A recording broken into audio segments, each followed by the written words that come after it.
Disorganized play. Disorganized play. It's time for you to do what I say. Disorganized play. Disorganized play. It's time for you to do what I say.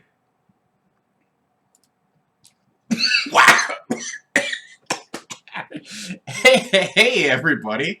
That was very metal. Yes, very metal. Welcome to Disorganized Play from the dank confines of the.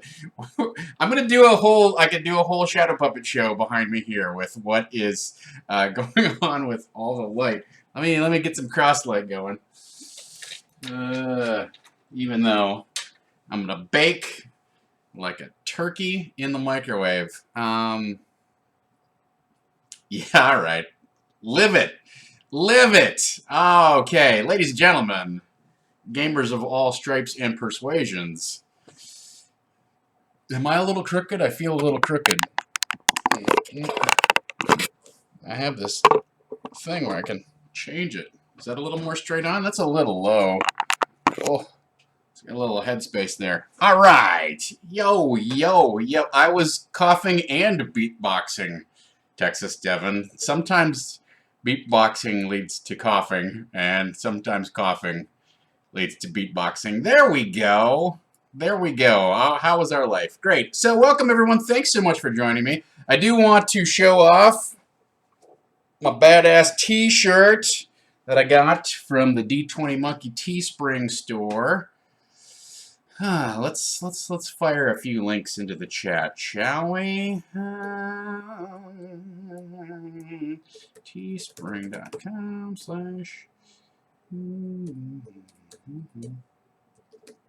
see if this works. No. Search for. How about? I should have queued some of this stuff up. I did not.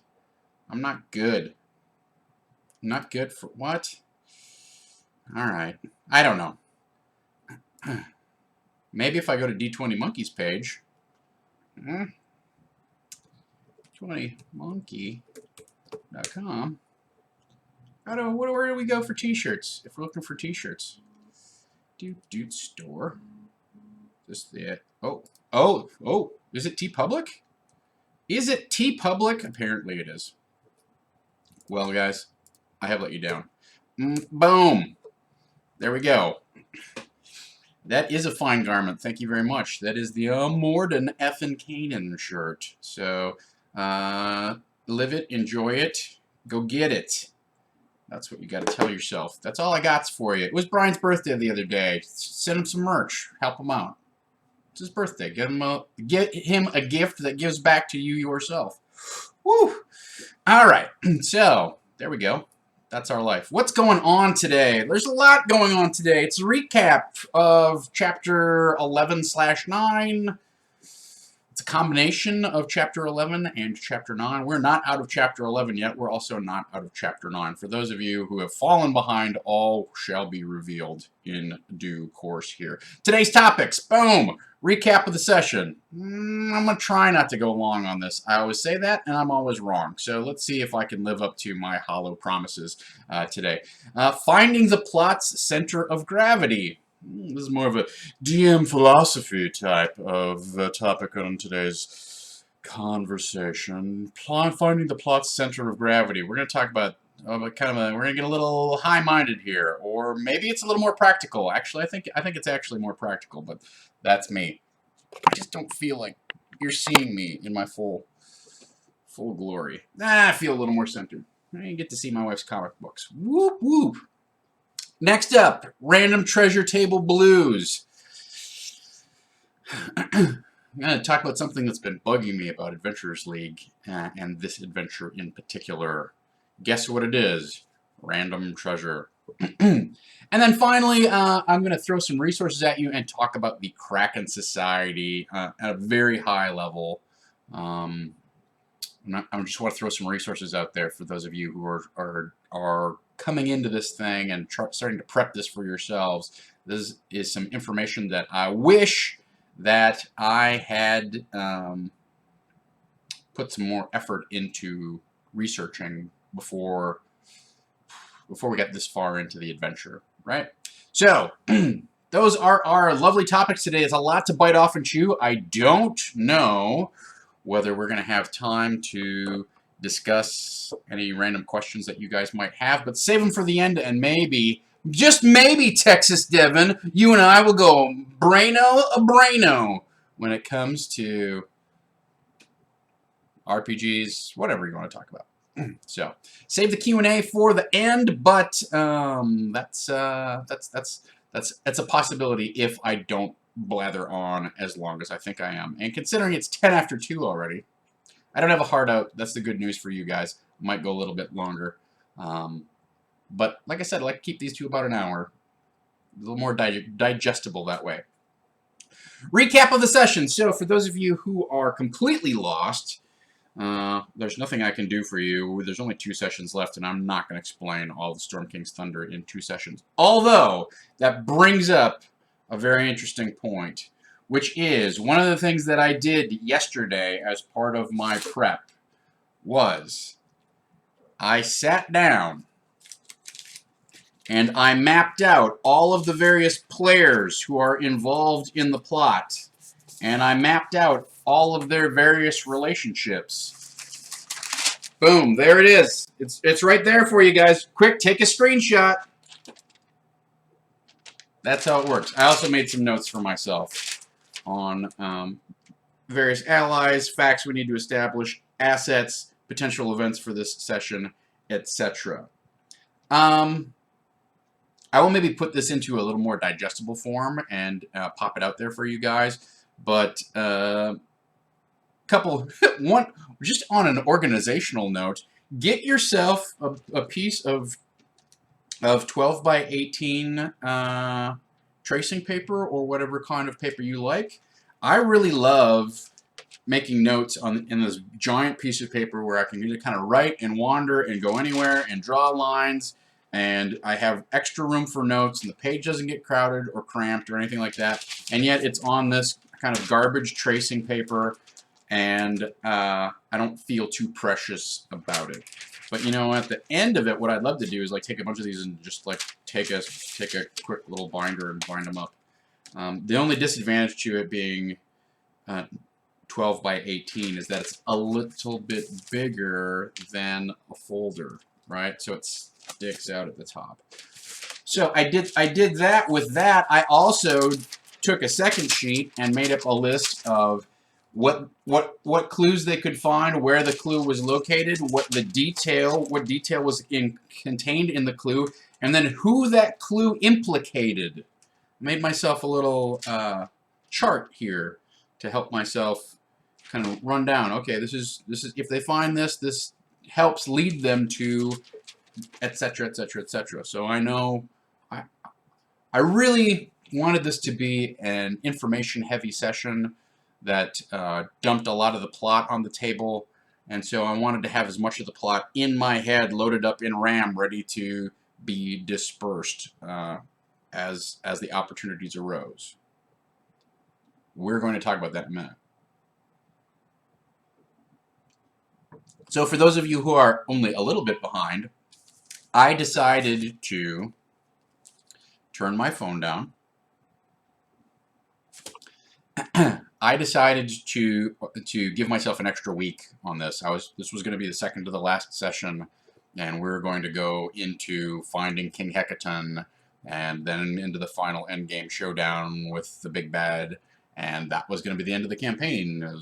Next week was going to be the end. But I looked at my schedule and I figured, well, I can squeeze one more week in there. So that's fine. I'm like, I'll make it work, and it gives me a little more time to explore the plot so that the players have an idea, like a firm idea of what's going on, and they know why they're going certain places, or who they're trying to pursue, and who's coming after them, etc. Right? So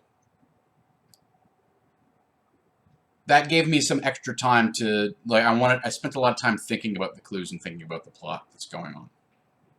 That was a big part of my prep yesterday. And as we talked on Tuesday, I wanted to have some assets ready to help them investigate and share and understand the plot, right? Fine. So, recap of the session. I had decided they had been left after the big massacre at Lord Dryland's estate, which is actually Chapter 9, right? So what I'm doing is I'm taking Lord Dryland and turning him into a shape-changing cloud giant, smiling one, and therefore I was able to use a big portion of Chapter 9, which we had not explored. They had already explored the Golden Goose, and I didn't want to go back there again and have the kind of this disposable scene. So instead, I planted the Cloud Giant Castle in Yartar and actually had it, like, Lord Dryland invites everybody to come enjoy and celebrate, and then the castle lifts off out of its base socket in Yartar and goes kind of like drifting across the plains, right? Or the forest or whatever. So that was kind of like a cool moment of pizzazz. And then he poisons all of the members of the Lord's Alliance that he's gathered together, and he turns into a cloud giant and murders the party. Tried to murder the party. He and his consort, who is Countess Sansuri, who is Lady Dryland, who is rarely seen in public, which means Countess Sansuri can go off and be doing other things, and Crisaro / Lord Dryland is the one who's really embedded in the deep cover operation here, right? So that's where we got to. That's where we left off. They had just driven off Lord Dryland, and they were now faced with the aftermath of all of the Lord's Alliance people having been slaughtered by the minions of Lord Dryland and his consort, the Lord and Lady Dryland. So that was a little problematic for them, but I decided rather than have the pause that I talked about, where it's like, okay, you go back to Yartar and there's a bunch of conversation and da da da da da. What do you do? I really wanted to turn this into an investigation scene, and I decided to pick up where I left off. Now that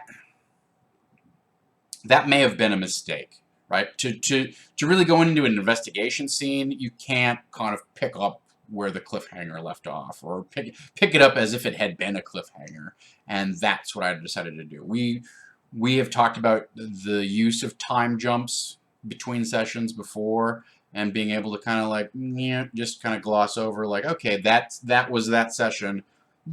We're gonna move on. A few hours have passed, and a night has passed, etc.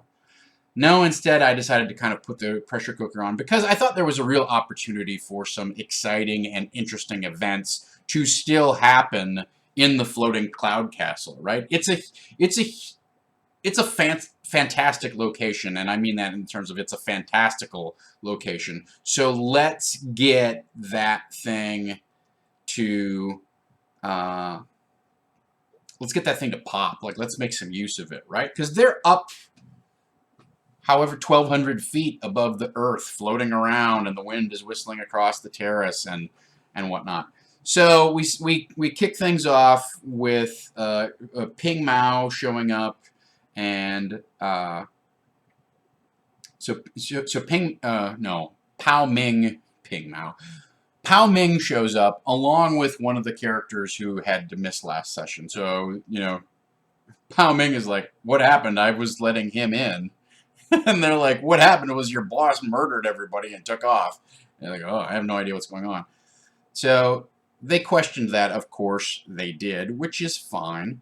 But they then went, while they were questioning, there was the sound of an explosion. And then there was smoke coming from further inside the castle, right?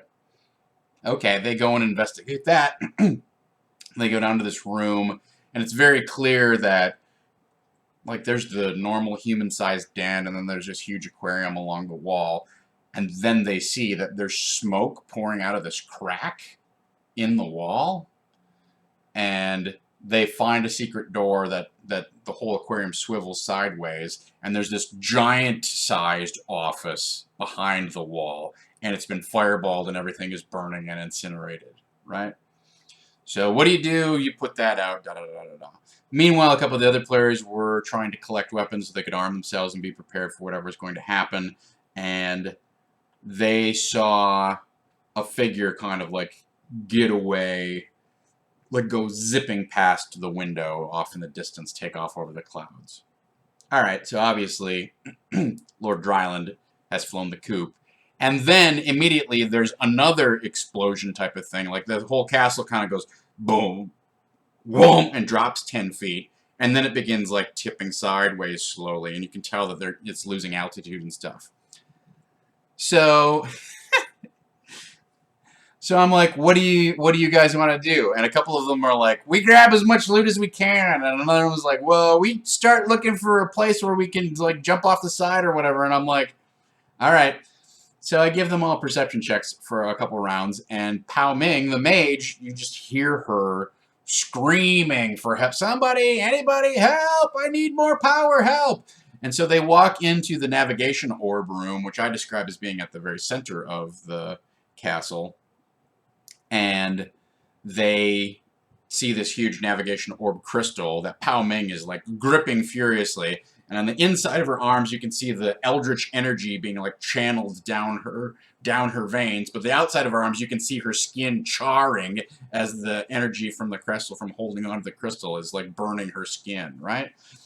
So they make some Arcana checks and some. No, they made some. I think they made some saving throws. No, they made some caster ability checks, right? So it's not really an Arcana check, and it's not. You don't have a proficiency bonus on a caster. You don't have a proficiency bonus on a caster ability score check. So it's just like, the cleric, you're using your wisdom. If you're a sorcerer, you're using your charisma, etc. So the thing is, like I described, there's this giant green crystal with this red crack that seems to be fracturing and shattering in it, and every time it shatters, like the castle like tilts a little, another 5 degrees, and then it drops another, 150 feet or whatever it is. So I had them channel spell slots into it, and basically the spell energy was welding the fissures in the navigation orb closed. So I thought that was a cool mechanic, and the caster check got easier the higher level of a slot that they juiced. So by juicing, some 4th level slots in there, it seals the thing up. So they finally, like the monk went in and he had a 1st level slot left, and he ended up getting burned horribly by the thing. And then the bard went in and he used like a 2nd or 3rd level slot, and it helped, but he failed his caster ability score check. And then finally the cleric came rolling in and dropped a 4th level slot in there and sealed it all up. So they managed to get the thing stabilized. That's pretty cool. I told them, well, Pao Ming estimates, like Pao Ming looked horrible. Pao Ming estimates you have about 3 hours left in this crystal, and before it's going to start fissuring again because it's been damaged. So you have a good 2 hours for sure before you want to come back and start addressing this thing. What would you like to do? Well, the party really, they did a lot of splitting the party this session, and I found it personally annoying. And the reason for that is it's annoying on a metagame level. Because that means 2 people go off here, and 2 people go off here, and 2 people go off here. And they're all pursuing their own agendas, but they all can't help hearing what's going on in the other room. And so then they start like doing stuff like making search checks, and I'm like, you're not even in that room. You're not there. Why are you making a perception check? Like, you're not searching. And I said, let's try to do this like as a group. So if you have multiple things you want to do, fine, but like let's do them all as a group so you can all work together. And I was at odds with with the situation that I had established, because I told them you only have 2 hours to accomplish whatever you want to do. And there was like, well, we want to loot the castle, and we want to search this part of it, and we want to etc., etc., etc. Like they had multiple things they wanted to do. They hadn't seen hardly any of the castle. They'd seen literally like 2 rooms, right? So I get that they wanted to try and find treasure and investigate clues and get more information and arm themselves and learn more about how the navigation orb worked, etc., etc., etc. But it was annoying to me as the DM, and also it just was not an efficient use of our time, where it was like I'd spend 10 minutes with this group, and then we'd come back over to here and spend 10 minutes over here, and then I'd go like, do you want to keep doing this? No, we haven't found anything, we're moving on to something else. It was all over the place. So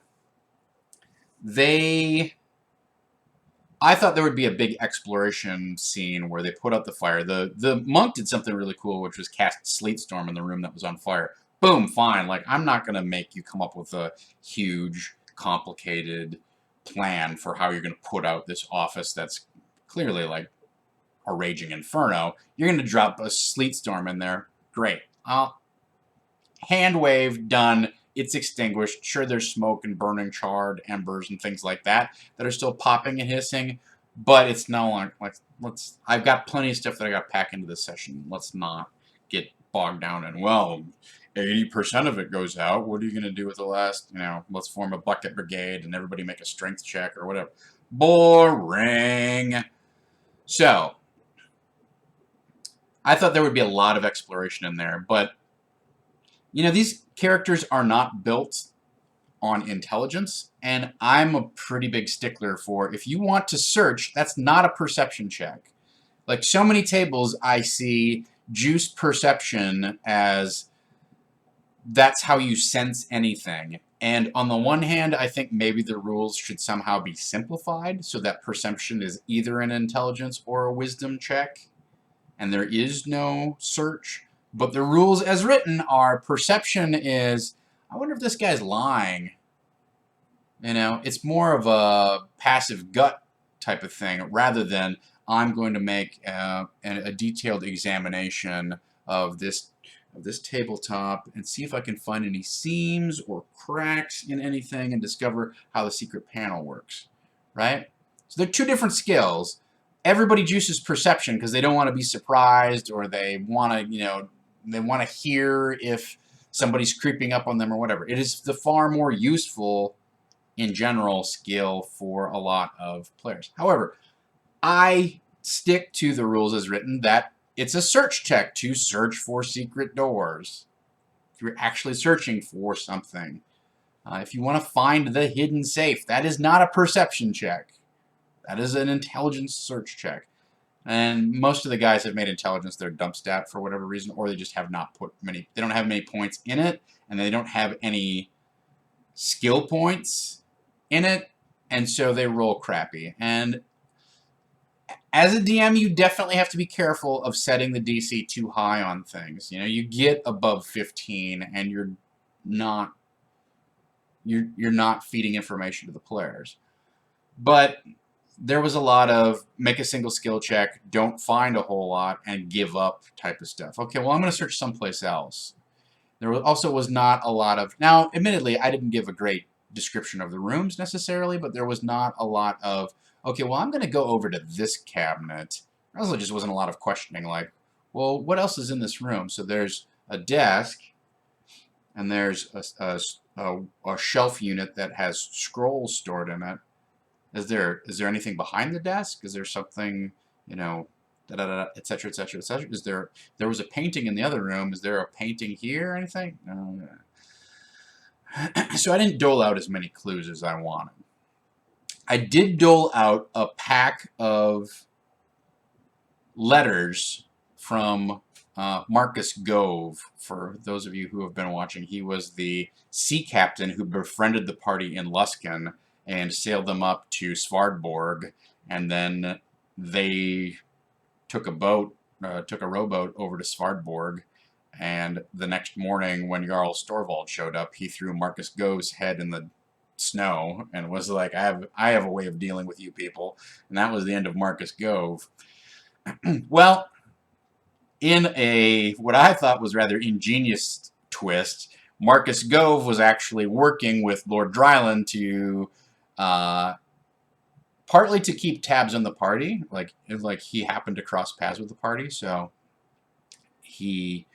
that's why he took them up on their commission to sail them to Svardborg. He also was the person who helped. It was his ship that helped navigate or instigate the various ambushes on Queen Neri and King Hekaton. So I had a series of letters put together that explained basically explained the plot of what happened and how Lord Dryland helped engineer the death of Queen Neri and the abduction of King Hekaton, and it also implicates some other people, like, it doesn't specifically say Kraken Society, but it does say Society, and it does mention merfolk and things like that. So the great news for those of you who are Patreon backers is that I have all of this in the Patreon folder. Do I have that folder of it? Well, I'm not going to send you the link to that folder. It's in your Patreon email. But in the Patreon only folder, there is a series. So a couple things that I did with this. The most important thing is that I did a simple cipher encode on the whole thing. So they found the first page of the scroll, and all of it is this mumbo-jumbo garbage that doesn't mean anything, right? So that's pretty great. That actually worked out really well. And then I handed them, it ends up actually being more than 3 letters. It ends up being, I guess, 4. So I handed them 4 letters, and I've put these together as PDFs. You know, I guess you can copy and paste them if you need to make them more specific. I took out Jorgen and I put in Harshnag, and it refers to events in my campaign, but you might be able to adapt these things for your campaign. So if you are a Patreon backer, congratulations. You don't have to write these things up, which certainly took some time yesterday. So they found that, they puzzled through that. That was a fun little, like, riddle type of exercise, and they got the substitution pretty quickly, and then they got the first 5 words, and once they got the first 5 words, I didn't make them translate all of the different, I didn't make them translate the whole letter, and I didn't print off the other letters encoded in the cipher. I just handed them the stack and said, here's what all of these now mean now that you've cracked the code. All right. So they did find some stuff about the plot. That's good. After that, what did they do? After that, they found out that there was this whole secret, giant-sized dungeon level underneath the castle. And admittedly, the castle is still just sort of hanging in midair.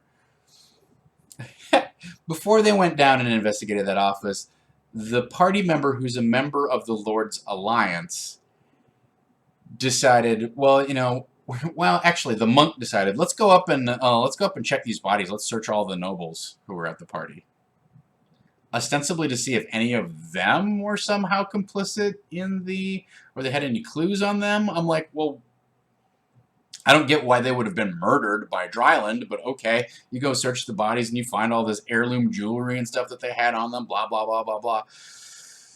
And I hand them this big pile of money, and I'm like, but these are very well-connected nobles who are high-ranking members of the Lord's Alliance. Like, they're going to expect, like, people in their households are expecting them to come home, and when they don't come home, they're going to wonder what happened to them.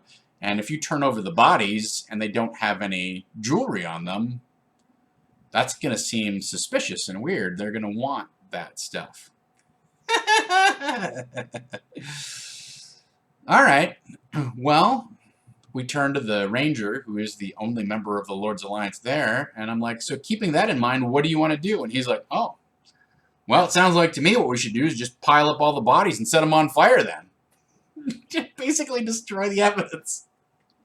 I'm like, okay, well, if you want to destroy the evidence that Lord Dryland and his servitors murdered all of these murdered all of these Lord's Alliance high-ranking nobles, and instead you want to destroy the bodies and keep all of their jewelry for yourself. That doesn't look suspicious. That's up to you. He's like, well, they're competition, man. I'm just eliminating, I'm eliminating my competitors. And like everybody at the table is like looking at each other like, is this really happening? And then like the most blackguard, kind of jaded, roguish member of the party who's like in deep with the Zentarum and is out to like beg, borrow, or steal any piece of treasure that is not nailed down with an arcane lock, goes, are you sure you really want to do that? It was the most ruthless portion of the night, but we finally talked about what was not a great idea. Let's implicate ourselves instead, was essentially what it was. Alright, so they find this dungeon level that's giant-sized dungeon level. And basically I pulled 3 rooms out of chapter 9 and kind of walked them through it. So they open, the doors are trapped, they set off some traps, they do a bunch of damage. And of course they haven't had a short or a long rest, right? We picked up right from where the last session started. So they're kind of in rough shape. They don't have their equipment, they don't have full spell capabilities, and they haven't taken an hour to kind of catch their breath because the castle could potentially crash. I informed them that, the castle could crash after 3 hours, so you don't have time to screw around. Okay, it got them to hustle a little bit. So they go into a great hall. It's studded with all these masks and stuff, and they find there's a door on the left, door on the right, door at the end that is bound with iron and has a huge padlock on it, etc., right? Alright, so they go down the hallway, let's go to the door on the left. There was a lot of decision of like, I'm not sure, where do we want to go? What do you want to do? Why don't we all go to the door on the left? Great, let's do that. You open it up, you find her library. The rogue is like, I'm not interested in books. I'm not a book guy. Great. I'm going to go back in the hallway and start peeling all this precious art off of the walls. Okay. The monk and the cleric are like, well, this doesn't seem interesting at all. Who cares about a library? Let's open that other door and see what that is. Okay. And then 2 other characters were like, well, we'll look around. So they split the party. So I was going to punish them for that. So of course, while they're busy splitting the party, the monk and the cleric set off a glyph of warding that did a bunch of damage to them. It was like thunder damage that blew off of the door that were trying to open the other door. So they find some stuff in the library. Nothing particularly. There's only 2 people searching it, or 3 people searching it. One of them finds, there's a book of plays in there, and there's a couple of books of history in there, and there's this spell book, which the bard wants, but it literally weighs like 200 pounds. The bard can't carry it because he's only got a strength of 8. All right, they're dinking around with that. The rogue is busy literally cutting stuff off of the. They're literally cutting stuff off of the wall, and then they open the other door across the hallway. Great. Sounds good.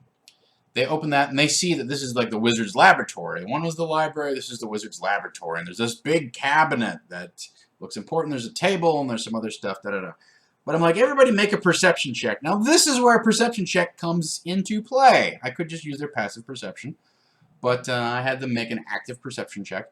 And the cleric, of course, has the best chance at it and gets over a 20. And I'm like, you see just a quick shimmer of something over behind the table.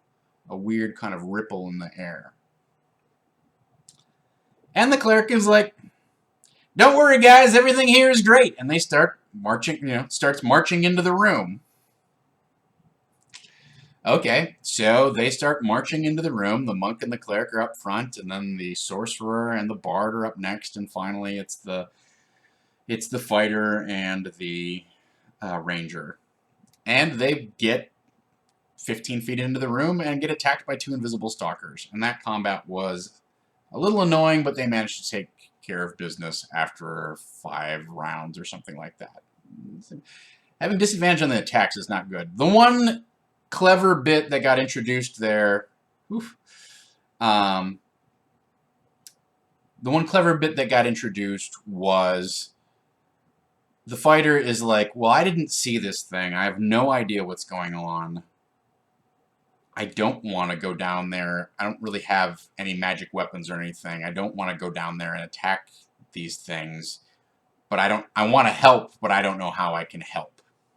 I'm like, all right, well, you did find a huge stash of cigars in the office, in Lord Dryland's office. And you had been smoking those. So you get the idea, you know what, if these things are invisible, maybe I can smoke a cigar and puff a bunch of smoke down there, and it'll help people see what's happening. So I ended up, it took him a round or two to get a couple cigars going, and then I had to make a constitution check to, huff these huge clouds of smoke down there.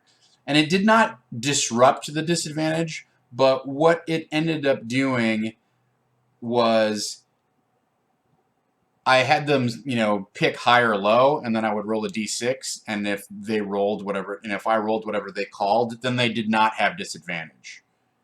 So if they said high and I rolled a 4, 5, or 6, they didn't have disadvantage for that round. Maybe next round, if they didn't call it right, then they would still have disadvantage. They ended up having a lot of disadvantage, but the armor class is only 14, so they ended up kind of hitting anyhow despite the disadvantage.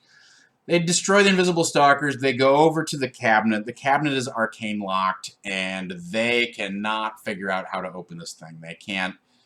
Their thieves' tools checks aren't working. They make a couple strength checks, but they're low-strength characters. None of the strong characters decided to work on it.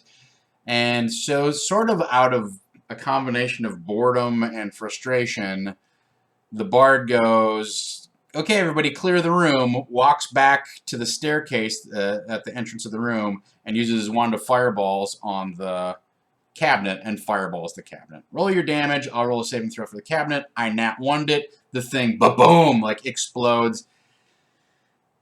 And of course, the cabinet is where all of the magic items and potions and scrolls are being stored for what have you, right?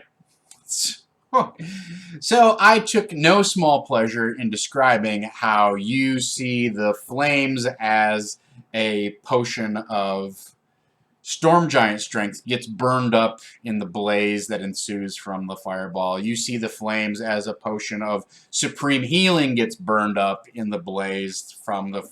You see the fumes from a potion of fire resistance, which shouldn't even catch fire, but the glass shatters and it just runs all over the ground. So I had described like 6 different potions basically getting destroyed by this thing. And then I rolled for the 3 magic items that are supposed to be in the cabinet, and one of them also got destroyed. So in the end, they found a +1 shield, and they found a stone of controlling earth elementals. But that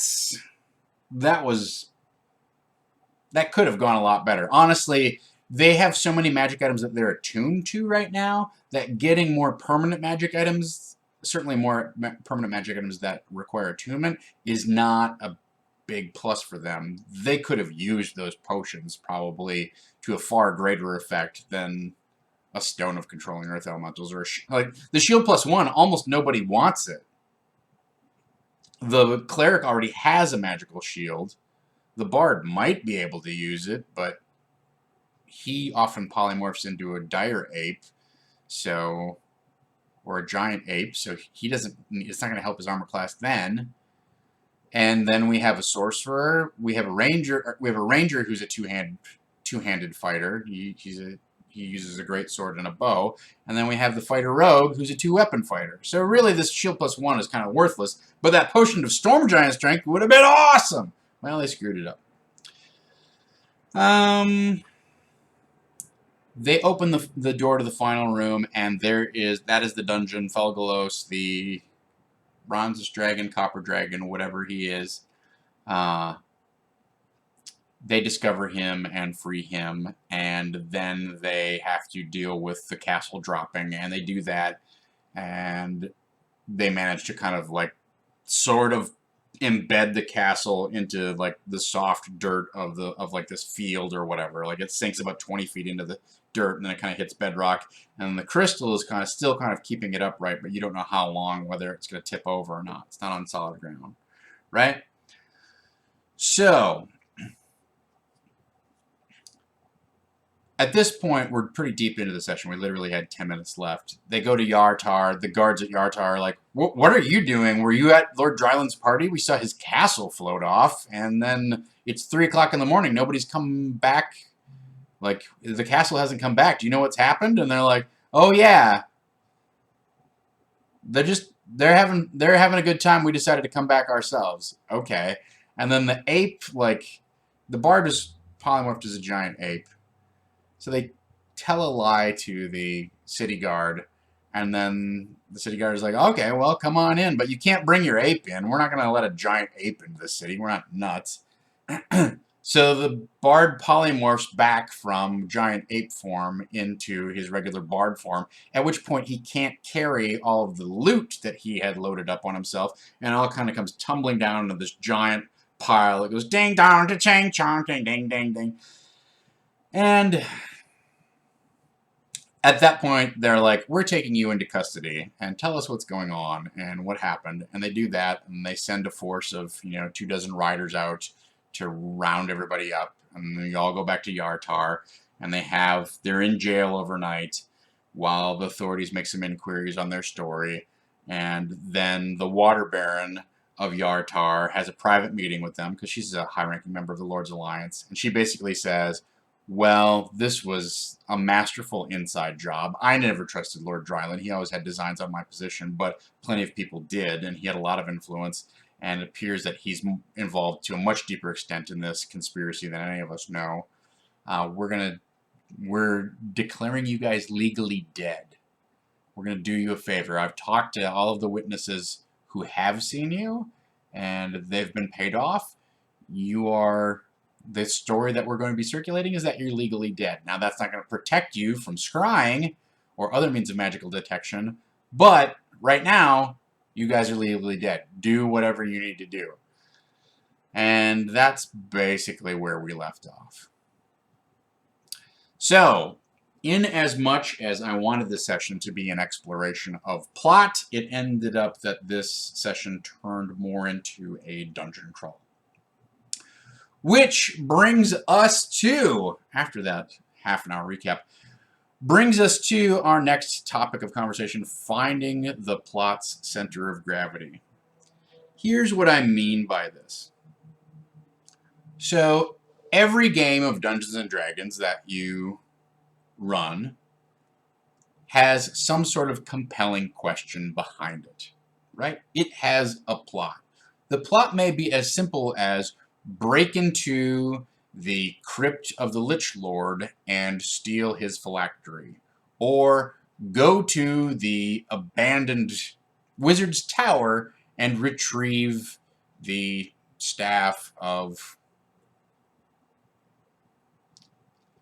arcane might, or whatever it is, right? So it can be as simple as just escort this noble to the next town. But it always has some sort of plot attached to it, some quest, some sort of compelling premise. If your plot, like this plot, involves a mystery, involves misdirection, involves investigation, is heavily predicated on the idea that there are dual identities, people aren't who they seem, you're not sure who to trust, etc., etc., etc., your job as the DM is to reveal that information in some way or form. And what you need to do is you need to find the plot's center of gravity. And what I mean by that is the burden of revealing that information is going to fall on a continuum somewhere. it may fall on your players to investigate and reveal that information. You might have a couple players who are really into mysteries, who are really excited by the idea of like, oh, let's puzzle this out, who's behind this and what's going on. And so they're going to push a lot of questions at you. They're going to take a lot of actions that reveal things or discover different things or require you to paint different pieces of the world or maybe role play somebody who might be involved in the plot, etc. Right? So that essentially they're taking a proactive approach to tackling the mystery, the investigation that's going on. They're grabbing the plot by the reins and they're pulling it towards them. Well, you're the players out there. They're pulling it, pushing it towards them, pulling it towards them out there, right? And it can be the same thing with a simple exploration type of plot. There are players who are definitely like, okay, well, you know what? I'm going to look at this door. Do I recognize any of these runes? Is there anything, is there anything from, I've studied Giant. Do I know what these things mean? Etc., etc., etc. Conversely, your players may take a more passive role when it comes to the plot. And they may kind of like sit back, ride along, listen to what you're saying, take it in, look around. I don't know. What do you guys think? You want to go left or right? Let's just roll a die. Boom, All right, we go left. They come to the door. I'll open the door. Do you want to check for traps or anything like that?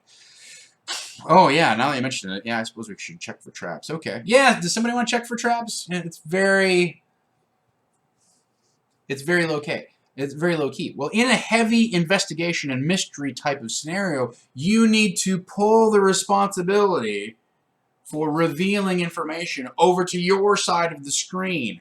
You have to be more proactive at getting clues and hints and incorporating elements into the game that they can like pick up and so some players want to decode this piece of paper and then will take it upon themselves like, oh, okay, all right, they can get out their pencil and they get a little piece of scratch paper and they're like, all right, CQN.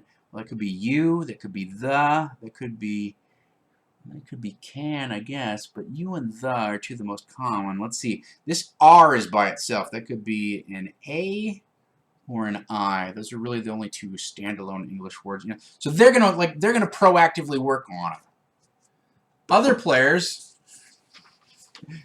just want you to hand them the piece of paper and they go, all right, you want to look at this? That's all they want. I'm not bragging up or bagging on either of those play styles, but it requires you to find the plot's center of gravity. Is the investigation going to be driven more by the players? Out here, they've got a lot of questions. They're keeping a logbook of clues and people they've met. They maybe drawing some connections. Or, yeah, I remember that. Who was that guy? This ties back to where do we know the Golden Goat from? Is that a place we recognize? I swear we've been in that place before. What was that from? 2. Okay, guys, you sit down with the Water Baron of Yartar, and she has the following conversation with you. I'm very concerned about what's going on, and I've done some checking with my sources, and it appears that Lord Dryland has severely double-crossed us, and therefore I need you to go to Waterdeep and investigate the Kraken Society and find out what's going on, blah, blah, blah, or whatever it is. So me as the DM, you're pushing it out there. Death by Donut, as you point out, I would allow int checks to decipher a cipher. That's fine.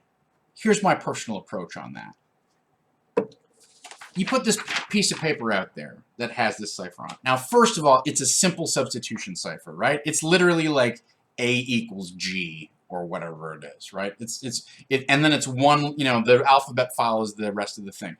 It is not a very complex cipher. I will warn you, there are a multitude of tools out on the internet which allow you to create amazingly complex ciphers, at least by human standards.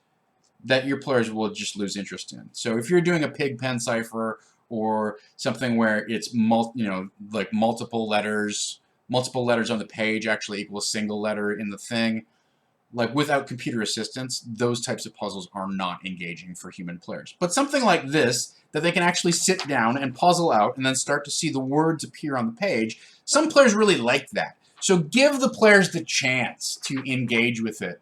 And what you can do is hand this to them and give the other players who aren't engaged in it something else to do. Okay, it looks like they're working on these letters that they found. Do you want to search the secret passageway that goes down? That appears there's a stairway going down. You want to go take a look at that? Like at that point, it's okay to split the party because half the party doesn't want to be involved. We don't care. We're into this thing.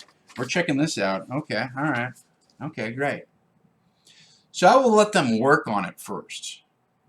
And then when they get stumped, you got a couple options. You can give it 10 minutes or 5 minutes or 15 minutes, whatever is appropriate for the time span or the attention span of your players, and you can give them a clue. I don't know. I mean, you think that's an I. Okay, R is I. Well, I mean, you basically gave away the cipher there, right? But it could be like, well, these are probably names.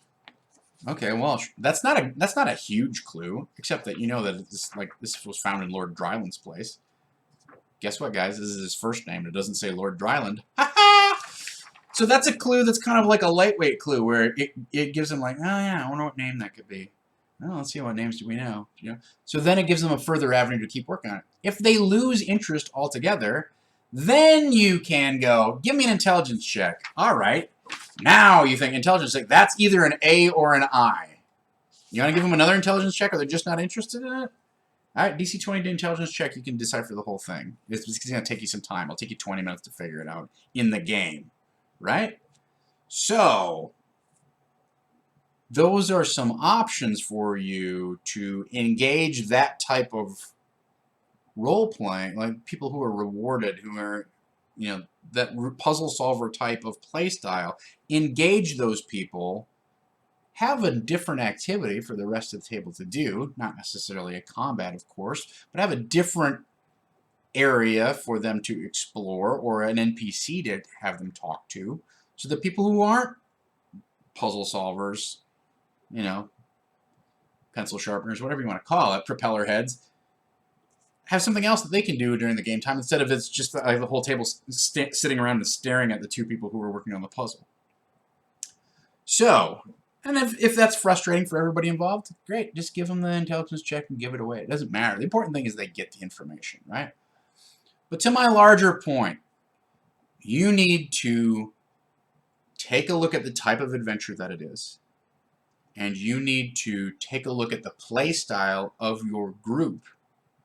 And you need to find the center of gravity of where that sweet spot is, where they feel like they're putting in the effort that they want to put in, and yet you're still giving them enough information to keep the story moving along. And that was the struggle that I had last night, was they were not particularly interested in investigating the story. They weren't doing a hardcore effort to search rooms, gather clues, do a second pass on. What else is in this room? Is there a secret tile on the floor or anything like that? Did a couple of search checks, didn't find anything. Okay. I mean, by a couple, I mean 2 different characters did search checks at the same time, probably checking different parts of the room. That's always also helpful if you want to encourage more of that, is ask them to be specifically, what are you doing? Okay, in that corner you don't find anything. That gives them some like boundaries around what they actually did, right? Oh, okay, nothing in that corner. Well, what else is in this room? Prompts a question, right? And so I was sort of frustrated, like, guys, don't you want to know what is going on here? Like, we've got plenty of stuff to do, and they were more into dungeon exploration mode, and let's find loot and treasure. Let's make a bunch of money, which didn't really square with me, because they've each got 8,000 or 9,000 gold pieces, which in Adventurers League is Once you've got your 1,500 to resurrect yourself, nobody cares how much money you have. It is useless. You can't. I mean, if you want to buy 50 potions of healing, fine. Great. Knock yourself out. It's 2,500 gold pieces. Who cares? But other than that, like, money doesn't do you a whole lot of good in Adventurers League. And so I was frustrated, but I also came to the realization, okay, this is the play style of my group. So my job is to roll this stuff out there and get it in their face and give them some stuff that helps them make connections and make get engaged with the plot. I need to engage them with the plot because they're not engaging me with questions about the plot. They want to hang back, roll dice, make some smart aleck remarks to each other, and gather some gold and have some fun role-playing. That's all they want to do. That's fine. That's fun. It's not what this adventurer is necessarily ideal for. But it's my job to find where that weight lies. All right, I got two other quick things that I want to talk about. I've got the random treasure blues. This is another thing that has been coming up recently, but has been somewhat problematic the entire time, and it relates specifically to this adventure and Adventurers League. In this adventure, there's a lot of random treasure. So you explore Countess Sansuri's castle, and in this room you find 2 items from table F and an item from table G. Okay, great. In Adventurers League, we have been specifically instructed that we need to crack open the book at the table, make the percentile dice roll right then and there in front of everyone, and share those items as they get determined. And the issue with this that I'm finding is because the determination is completely random, you have the possibility for duplicates.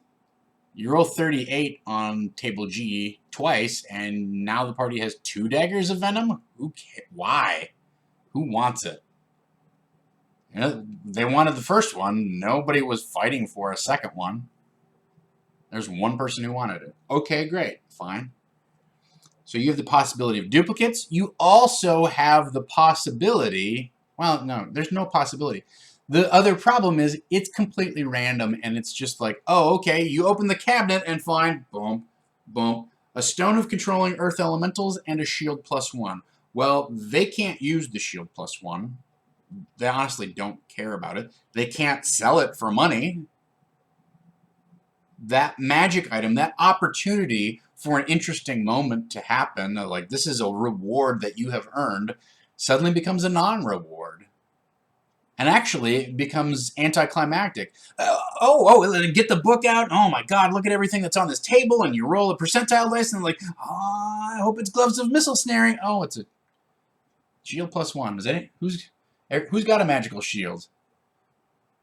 Who could use a magical shield? I don't know. I guess we'll make a plate out of it or something. So you have the problem where you'll have extraneous magic items, and then finally it just feels artificial. It does not feel like an integrated part of the adventure. And I will give you the counter example of that, right? The counter example of that is I knew that the Anstruth harp was in this chapter. And I'm like, that's a cool magic item for bards. That would be fun if they could defeat, if they could somehow get a hold of that. But let's make it more interesting by giving it to an NPC bard, actually equipping it as a piece of their equipment, and then having a bard showdown, or the guy turns on the party and uses the harp against them, and like that's far more interesting than you go into her art gallery and sitting on a pedestal is the Anstruth harp. So if you know what those items are ahead of time, you can either put them in the hands of an NPC and showcase them and give them the spotlight that they deserve, which I did, not this past session, but the week before. You know, oh, you recognize that this guy is renowned as possessing the Anstruth harp. Oh, what does that thing do? Well, it does a lot of stuff. But it's an instrument of the bards. What? That guy's got an instrument of the bards? Now all of a sudden the stakes are raised, interest. Now I don't have to do as much work getting the players invested because I've dangled that carrot out there, and the players are like, oh, what is it? What? Oh, I mean, oh, I'm gonna have a showdown with that guy. And the monk is using prestidigitation, and the bard is using his thaumaturgy, or the cleric is using his thaumaturgy to make the bard's voice go louder, and the bard is levitating, and it's this wonderful role-playing scene of how he's outshining this NPC dude who's playing this renowned legendary instrument, how he doesn't actually deserve it. And furthermore, I can give the thing some history, right, if I know what it is. Now, you could come up with like some sort of history table or name, like, okay, this is not just a shield +1. This is a shield of the stag, which was wielded by the famous elven ranger Marquisian, who was known for riding a unicorn through the forest, and he was slain in battle against drow forces, but not without, killing a Nycademon in single combat on the battlefield. The shield was lost to the drow for 250 years. That's an awesome story. Makes the items more meaningful. I have a really hard time, like obviously I just came up with that story, but I personally have a really hard time, even though I consider myself a gifted improviser, coming up with that history right on the spot. You rolled it. What is it? It's a shield +1. You could use the table in the DMG that has like minor properties and things like that. Maybe that might give it a more interesting juice in terms of other things that it can do, but that doesn't give you any history. I'm sure you can go on dmsguild.com or whatever and get a PDF that has some random tables of history, etc. in it. But that's a valid way to go about it. My personal preference would be like, let me as the DM give me a menu of choices. You can pick one of these 4 items, whichever seems most appropriate for your party. And here's the history that's attached to them. Or if you choose this item, this NPC is utilizing it. Okay, so that's what I would like much more. Like I said, this is Random Treasure Blues because I am not happy with the play experience that results when I have to crack open the DMG at the table. Like, I like the fact that there's some stakes too. Let's crack open the DMG and let's roll. There's some cool treasure. What treasure table are you rolling on, right? Like, is it just B? Is it F? Is it G? What are you doing? But when that roll comes out, if it's not something that they want, that they're really keen on, like, oh, that's cool, let's fight over it. If it's not that, more often than not, the situation that I have seen resulting from this is, I don't know. Does anybody really want it? I mean, I guess it's you can summon an earth elemental. I guess that's cool. I'm saving my last attunement slot for something else. So I don't know.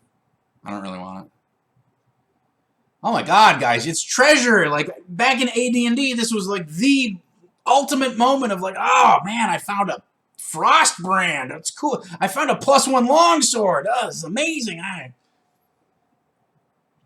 And maybe we've just become too jaded or whatever, but your players should not look at each other a little bit huffy, a little bit underwhelmed, a little bit disappointed by what just happened after you cracked open the treasure tables in the DMG and rolled for what they got. It's not a great play experience. So in your game, I advise you to think of some ways to avoid that situation altogether. All right. That's the buzz. I mean, the thing is, like, if it was a hat of disguise, my players would love a hat of disguise. They love things that have role-playing opportunity attached to them. I told them that they got the shell of teleportation, the conch, if you will. Is Braid in the chat? I hope not. And I told them that it also makes it has the secondary property that anything you put in it stays cold and refrigerated. And so the gnome cleric has it, and he has stuffed sandwiches in there because he's a gnome cleric and he eats. His character shtick is that he just eats all the time, right? So if there were items that had some sort of frivolous, if you will, role-playing applicability, they would be fighting tooth and nail for that. My party is really into doing goofy bits and shtick. But a +1 shield doesn't do any of those things. It raises their armor class by 1. They honestly don't care. That's sad in some ways, like, but that's the way their party is built. Like, everybody who wants to have a good armor class basically has as good of an armor class as they can have, and everybody else is like, no, I want to make a second weapon attack. I'm not taking that shield. Okay, that's the way they want to play their character. But I can't put a role-playing shtick on top of a +1 shield unless I turn it into something where it's an animated shield that floats there. In which case, of course, they want to fight over it. Yeah, I want the animated shield, because then I can make my weapon attack, and my armor class is 3 better. So, something to think about. I encourage you, if you're going to roll randomly for treasure, I encourage you to make a limited list that has some applicability to your party. That's going to be items that they will either appreciate for the utility that they bring to their special blend of character classes and abilities, or you give it some sort of special history that might be meaningful to the players. Imbue it with some sort of richness, so that even if they decide to go off and sell it, they know, oh, well, I could get extra 500 gold pieces for this thing. This is the legendary shield of that elven ranger. Or maybe the elves see them carrying this thing, and the elves get heinously offended. Now it's got some RP utility to it, but I can't put any of that kind of stuff in an Adventurers League game very easily, the way that the random treasure rules are structured in this particular adventure. So, note for anybody from AL who happens to see this, I would love to see a menu of options created for these magic items, rather than either use this specific item here or just roll randomly in this particular spot off of this table. So that's something. That's my little rant about the random treasure blues. That's what I got. Finally, I just want to share some links with you, some information with you about the Kraken Society. So here's their situation, and I'm going to kind of wrap this up in the next 10 or 15 minutes, right? We're going a little bit over, that's fine, but I don't like to go like more than an hour and a half. So I made my big, giant, weird spreadsheet of who did what to whom. And a lot of this goes back to so-and-so, you know, so-and-so was involved with the Kraken Society, and so-and-so had contact with the Kraken Society. You know, Kraken Society, you know, in the guise of the Lord's Alliance attacked Queen Nyria, or, you know, abducted King Akaton, or whatever it is. The Kraken Society, you know, the dragon is painted as the big bad guy, the big bad conniving master villain in this thing. But the gears of operation that actually do the field grunt work and cloak Imrith's involvement in all of this stuff is the Kraken Society. And we have precious little information about who they are and what they do in the context of the Storm King's Thunder adventure itself. I'm very surprised that there's not a big sidebar, if not a page, on the Kraken Society. There might be something about the Kraken itself. It's a great question. I mean, all right. To be fair, they get basically a half-page faction write-up. All right. There's not a lot about the Purple Rocks, where they which is sort of their home base. There's not a lot here about how they work, how you get inducted into it. It's not very clear how. I feel like we could get a lot more detail in this thing. Well, I did a little bit of digging. So, by the way, once again, if you want my awesome shirt, you can go to tpublic.com/userd20monkey and get my the shirt that I got, that I'm wearing.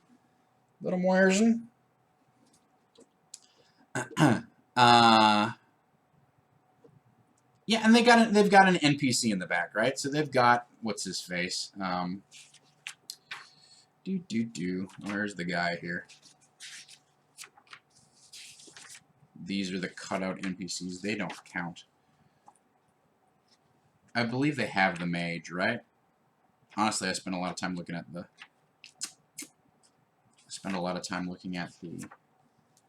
magic items. We're trying to collect every single rune there is in the book, you guys. So they have a hulking crab. I don't know what other NPC you're talking about in the back. It is a Brian F. and Patterson shirt. You got it. Yeah, so James V. Was it James V. who brought that up? Yeah. They have an NPC in the back with the other NPC. I'm not sure exactly who you're talking about. Go ahead and spoiler alert me on there. Oh, so here's the thing. The Kraken Society priest is in Volo's guide. So that's one of the things that I wanted to bring to your attention. That there's more information about them in Volo's guide. I got to dig into the Sword Coast Adventurer's Guide to see if there's more information in the Sword Coast Adventurer's Guide. But I'm going to drop a couple other links on you here. Let me just pull this up.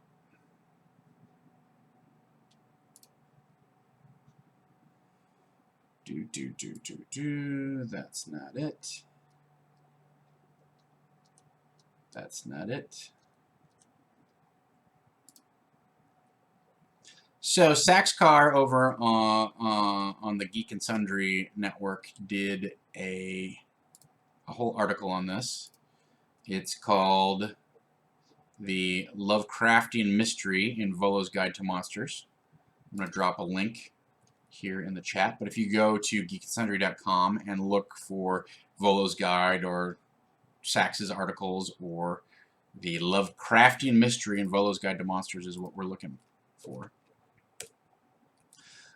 That's one place that you can get some information. He's done a good job of boiling down what it is, where it comes from, and some ways that you can incorporate the Kraken Society, at least the location and maybe some of the citizens, and kind of this whole weird sort of Lovecraftian vibe that they have into your D&D game. So it's a really well done article that has a lot of meat to it, but it's not so in depth that you go, I'm over.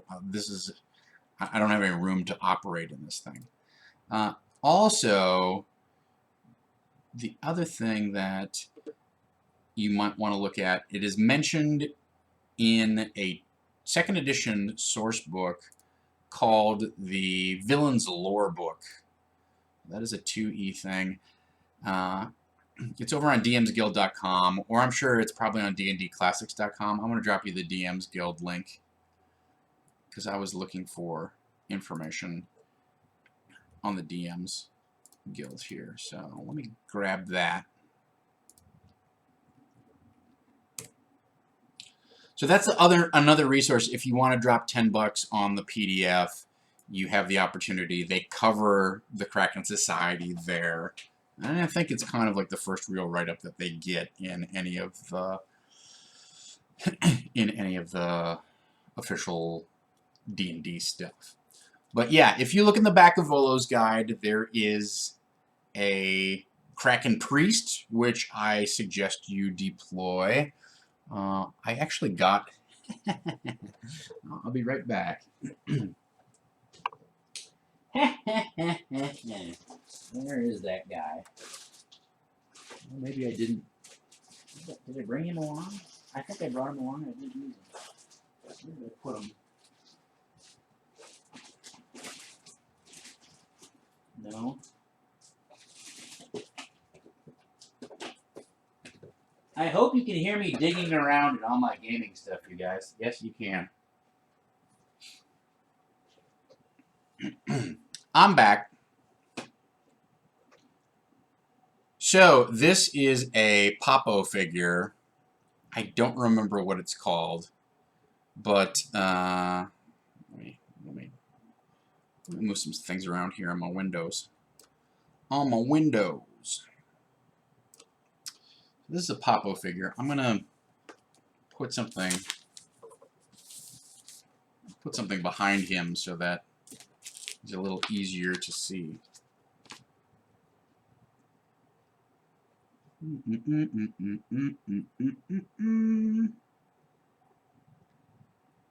There we go.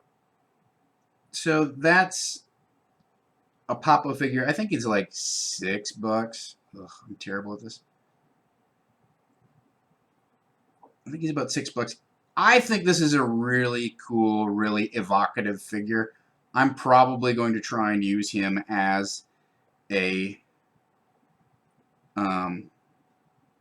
Kraken priest, or maybe as Rule the Assassin or whatever. You know, the fun thing is, like, these knives actually are not attached; they're not molded into the thing. So you could take a Reaper weapons pack and give him other weapons if you really chose to do that, right? Yeah, you can green screen my Popo figure. I don't think he was in focus, so good luck with that. But, you know, on Disorganized Paint on Tuesday, I did that Storm King. Let's take a look at him quick and see how he turned out for those of you who didn't watch.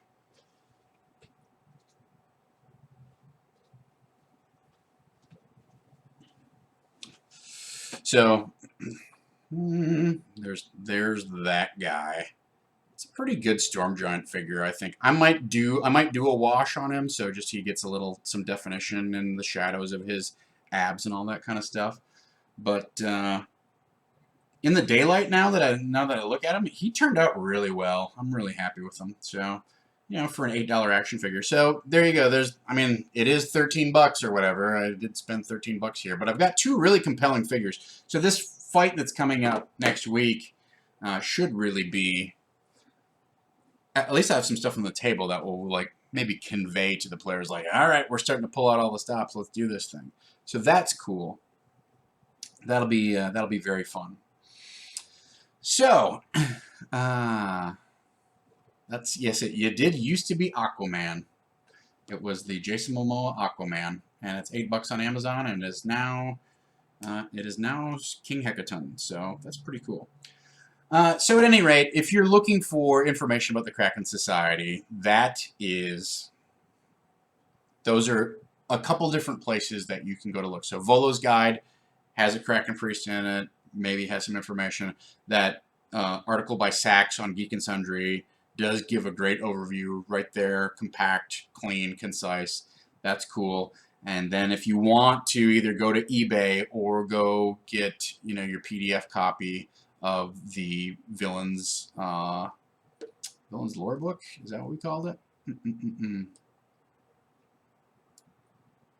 The Villains Lore Book for 2nd edition, that may also shed some insight.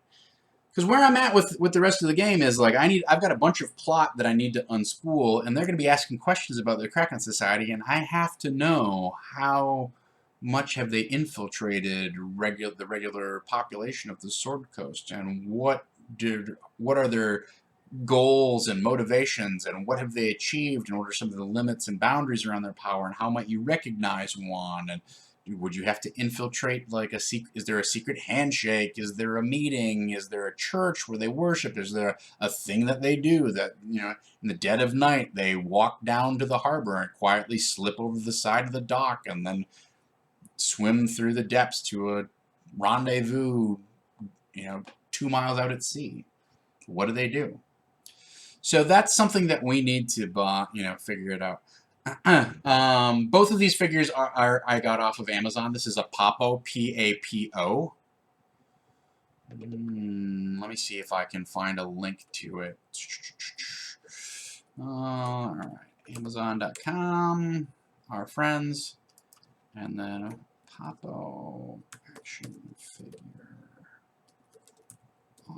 I think I put in octopus. Yep. So it's octopus mutant pirate toy. It's literally yeah, it's $5. So I'll drop this in the chat as well.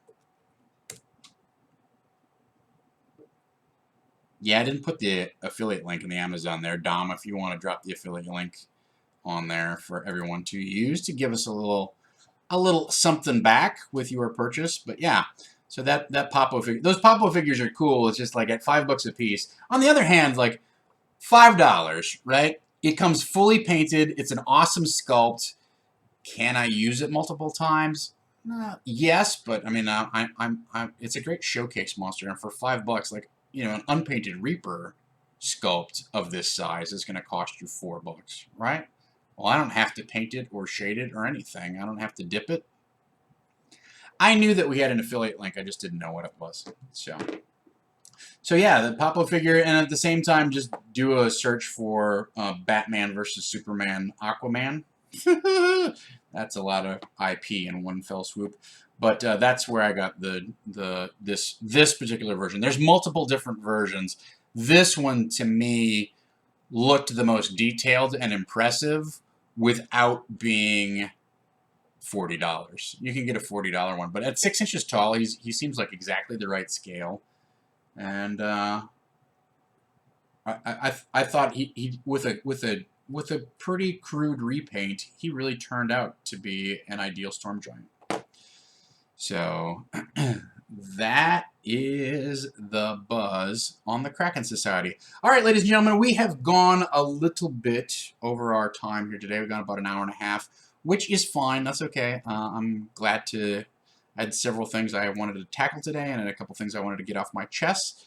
So that's on me, and I hope you enjoyed the extra time that we got to share here for Disorganized Play. So next week we're going into, you know, I need to, my plan going forward is to start priming the pump with the players so that they can do some more investigation, so they can talk to Felgalos, the dragon that they liberated, about some of the things that he wanted to, you know, why was he captured and what does he know, and what did Countess Sansuri, what was she up to that she was trying to, you know, torture him and get information out of him, like what's his angle. He's an avenue to drop clues.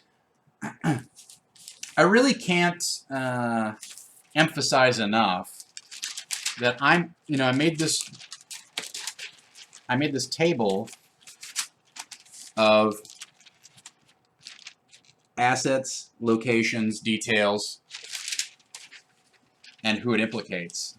So when they found the coded letters, I knew it was in, you know, Castle Armal, and I knew what the details were that were in those letters. Obviously, I needed to know the details in order to write up the letters.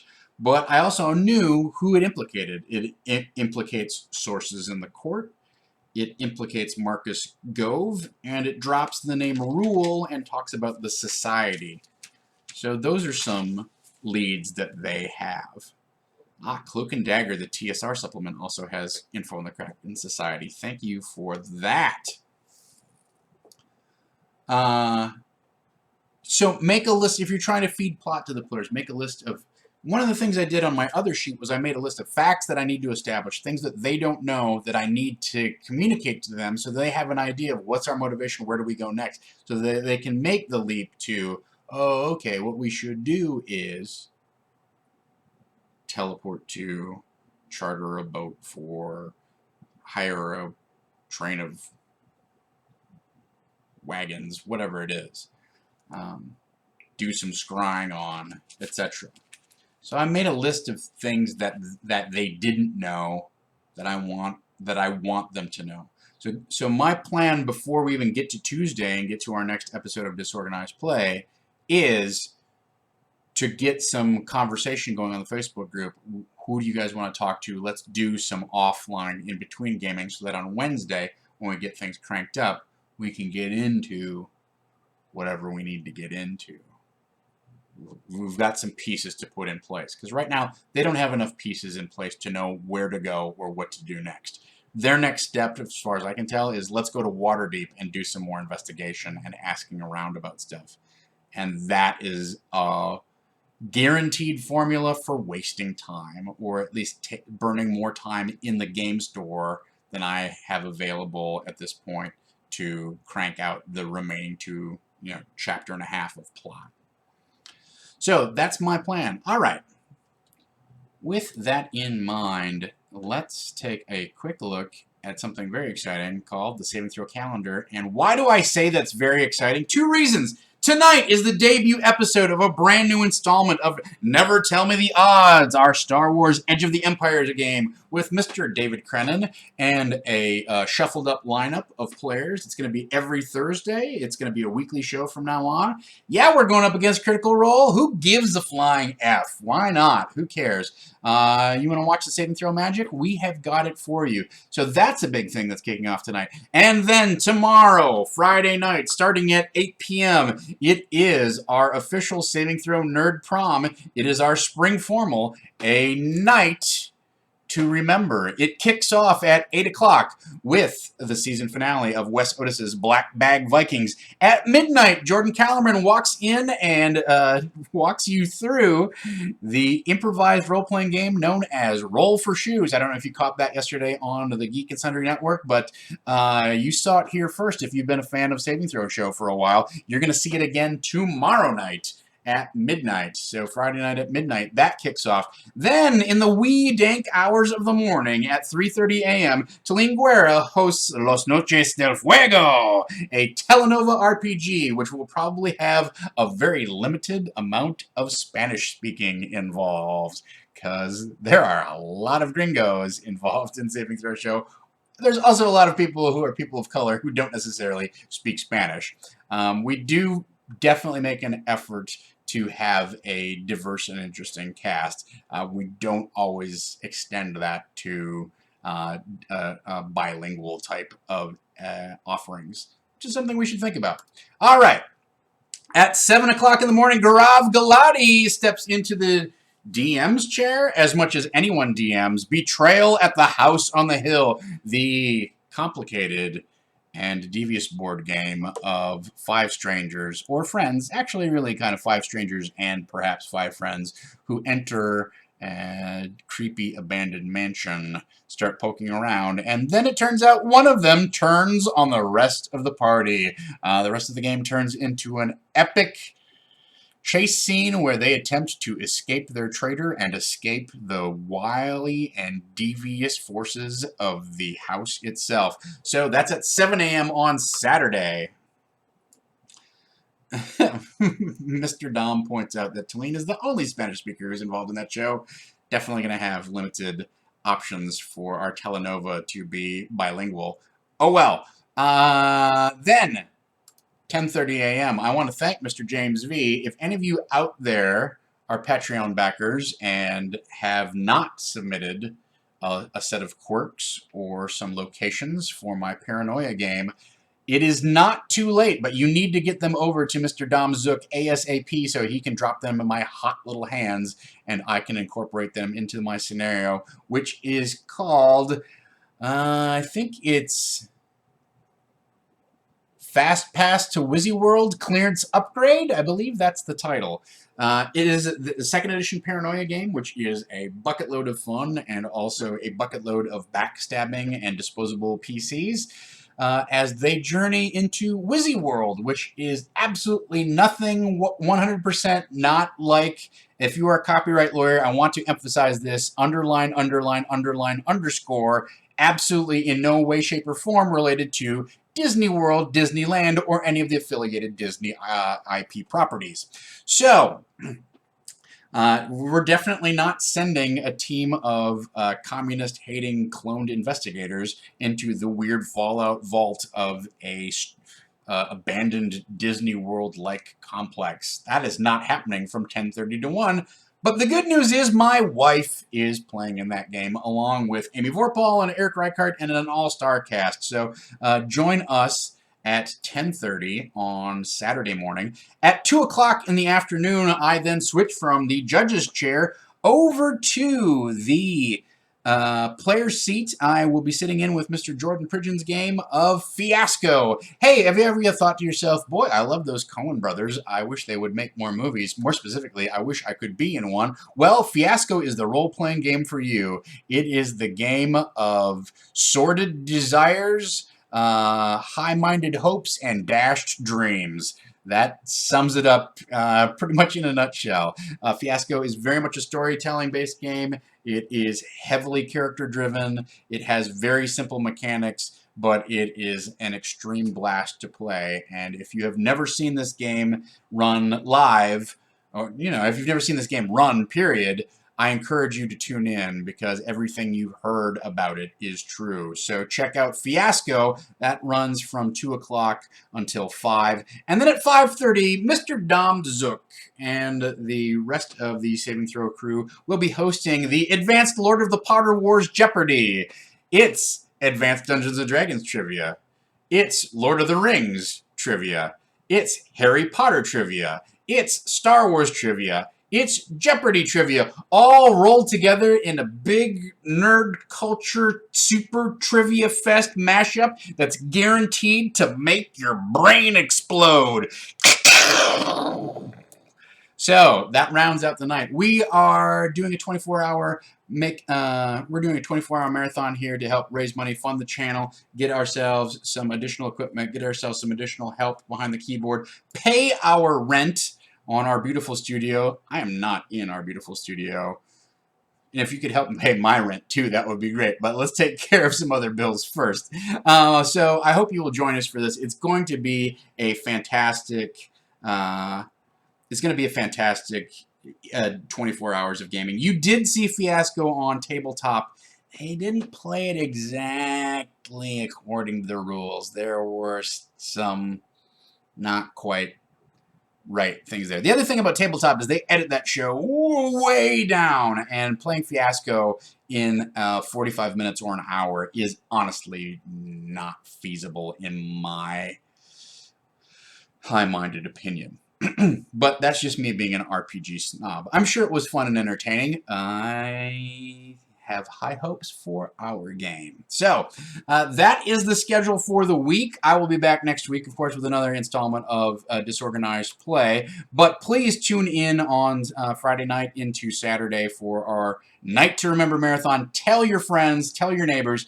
It is going to be just buckets and buckets of fun. I'm really looking forward to sitting down and running my Paranoia game. That's going to be a blast. I have some curveballs to throw at everybody and to engage the chat. And I'm also looking forward to playing Fiasco just because it's a great story game. It's one of the kind of original and best. So thank you so much for your time. I want to thank our mods. I want to thank Farquaad. I want to thank all of our regulars like Texas Devin and James V and Christian Linky and all of our regulars who show up in our chat. I want to thank all of our newcomers. Thanks for showing up. Spread the word on Saving Throw Show. We got some great stuff in the pipeline for you. We got some great stuff coming up in April, which has not yet been announced fully, but stay tuned. We are on a roll. So, without any further ado, until next time, let's dungeon!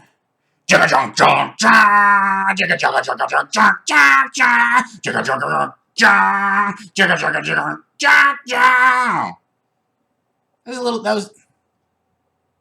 was like bonus. That's the end credits. Now we're in the cookie portion where you get like a preview of like, hey, do you want to go for shawarma? I don't know what shawarma is, but I could really go for some. I saw some earlier. Oh, okay, let's go for shawarma. Oh, okay, cool.